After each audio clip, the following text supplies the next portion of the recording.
কাঁধে কাঁধ মিলিয়ে রাজ্য সভাপতি জেলার রাজ্যের পুরো টিম মোর্চা বিধায়করা একসঙ্গে কাঁধে কাঁধ মিলিয়ে আমরা এই রাজ্যের দিলে দিলে দিলে দিলে গত 2.5 বছরে আমাদের সংগঠনকে আমাদের জনভিত্তিকে আমরা দাঁড় করিয়েছি। একাধিক কর্মসূচিতে আন্দোলন হয়েছে। অনেকে প্রশ্ন করে আপনারা বন্ধ রাখলেন না কেন? মমতা ব্যানার্জির রাজনীতির সঙ্গে বিজেপির রাজনীতির অনেক তফাৎ আছে। আমাকে 22 সালে রামপুরহাটের বকপুরিতে মুসলমান মহিলাদের পুনর্বাসন প্রতিবাদ করতে গিয়ে 5 মাস সাসপেন্ড করেছে। আমি শিবির গেটে বসেছি আমার সাথী বিধায়কদের নিয়ে।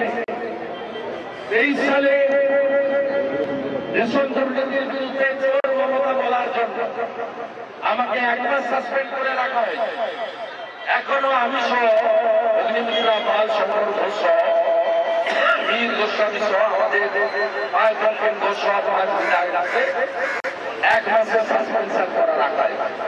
এটা যদি মমতা ব্যানার্জি বা তার দলের সঙ্গে হতো তারা বিধানসভার চেয়ারম্যান বিধানসভার প্রধান নিয়েছেন, স্পিকারের গায়ে